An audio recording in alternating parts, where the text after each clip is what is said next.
Hey guys, so I wanted to do a head-to-head comparison here between the Nokia 6 and the other kind of mid-range handset, the Galaxy A7 from Samsung. I think both of them are quite similar in terms of the build quality. We did have some fun with the A7 and had the back replaced here, so you can see it's brand spanking new again. Nearly new. We still have this issue there, but the fingerprint sensor still does work, and I wanted to check it out against the Nokia 6. So we're going to start them up here and see.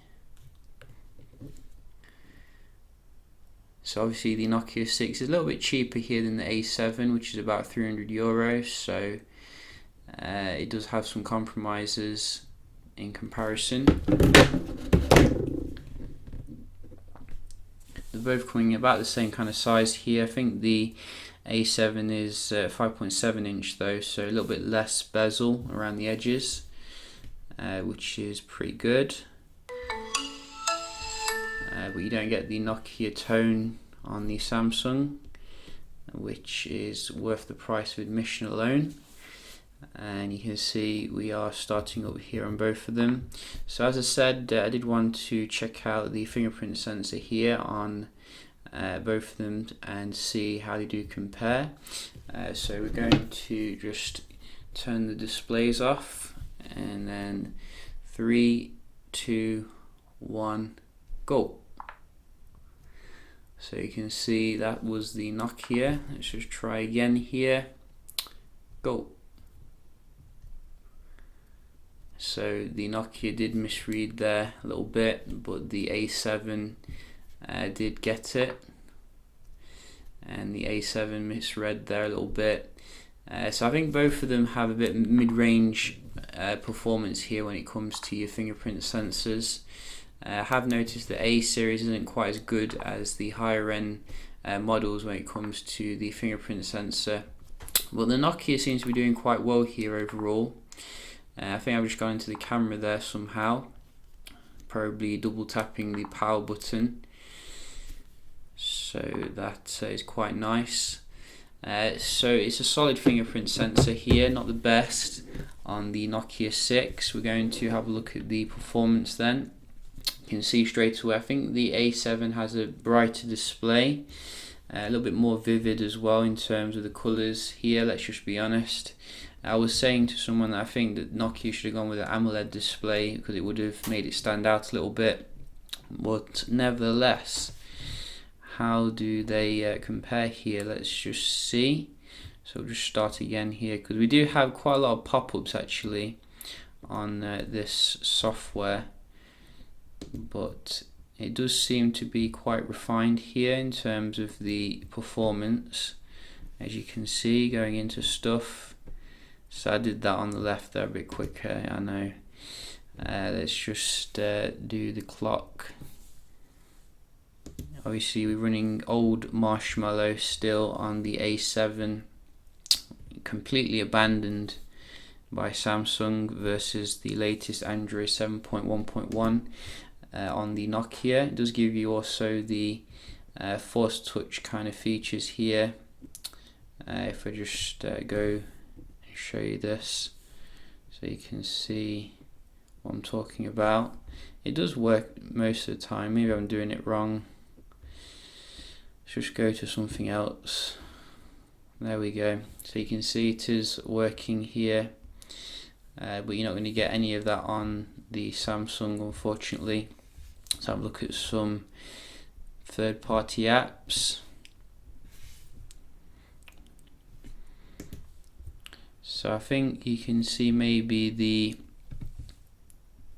Nokia is actually a little bit snappier here day to day. I forget what processor the A7 has. I think it's some sort of Exynos, but definitely not a high-end one. And you can see on every single one here, the Nokia is leaving it standing. So that is a pretty nice start. What else do we have? We have something else here, this one. So that was probably the A7 that time. And let's try a game here Final Fantasy. I think the display is relatively dull, in comparison to what you can get. I do notice that. So you can see the A7 coming back with the game, and another one.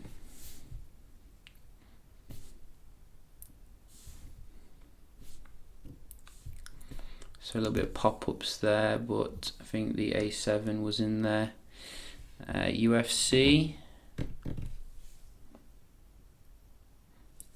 Big delay on both of them, but the A7 coming back here.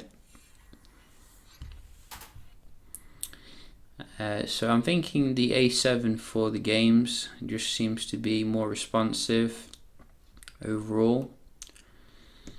But we'll definitely see how the multitasking fares in a bit. Do we have another one to give it a good test here? I think we do, this one.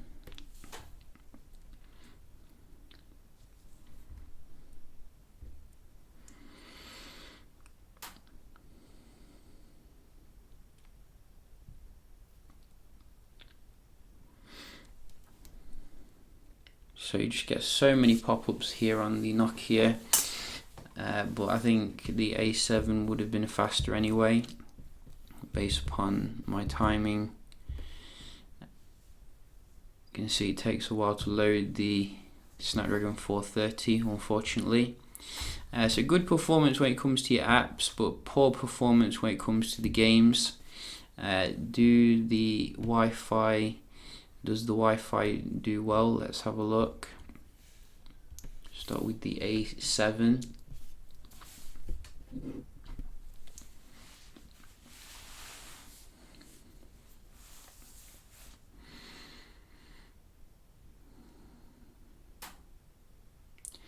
So very respectable here score for the A7. The A7 also comes with Type-C connectivity. A little bit disappointing not to see that on the Nokia 6. Not sure if it's the same on the other Nokia phones, but they definitely should be going with that, I think. A little bit struggling here when it comes to the Wi-Fi, which I did expect, I guess. So yeah, I think Samsung again out in front when it comes to your Wi-Fi. Let's just see the web browsing. So let's try a big page, Daily Mail.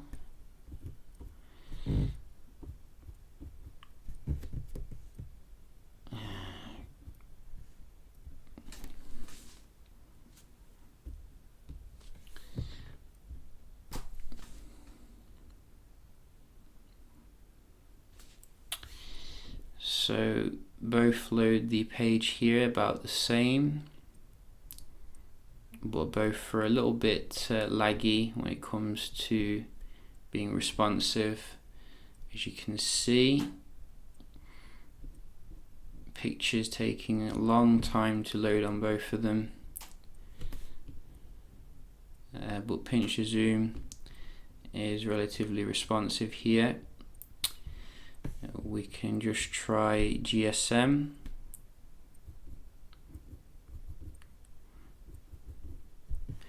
So GSM and go.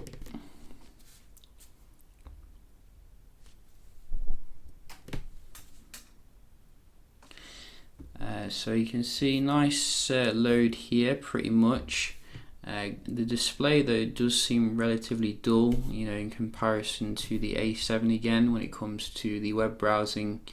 Much more pleasing kind of colours here on the right. But if you're looking at it from a speed perspective, they're both about comparable overall.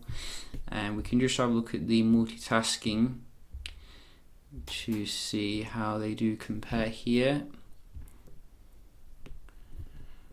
So both of them have 3 gigs of RAM, 32 gigs internal storage. Reload there on the right, and you can see the software here seems to be nice and stable. I was saying so, and then it reloaded, but generally it seems to be quite stable here, but it could be better. I think you can see sometimes it does reload. In fact, it's reloading quite a lot now,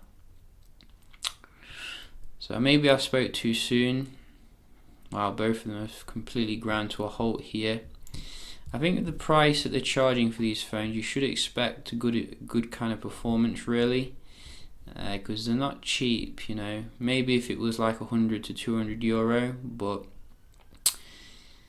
you can see, you know, the memory management here is very average. And I doubt they're going to hold the games in memory.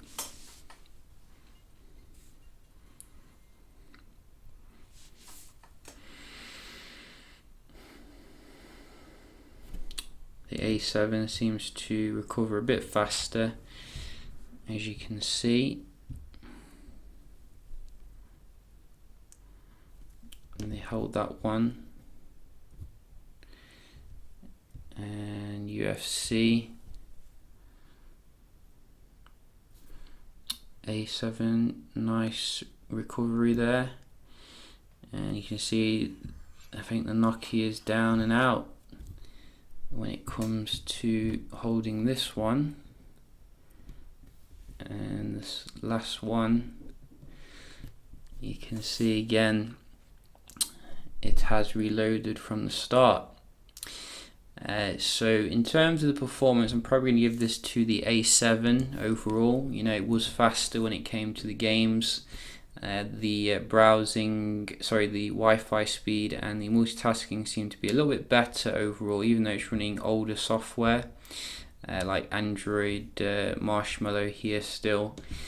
So, you know, I would have expected a little bit better here from Nokia in terms of the performance, but, you know, maybe the device is just bedding in, you know, maybe the performance will improve. So I think also they did focus on the camera a little bit more with this device, obviously, because it doesn't have the highest end processor.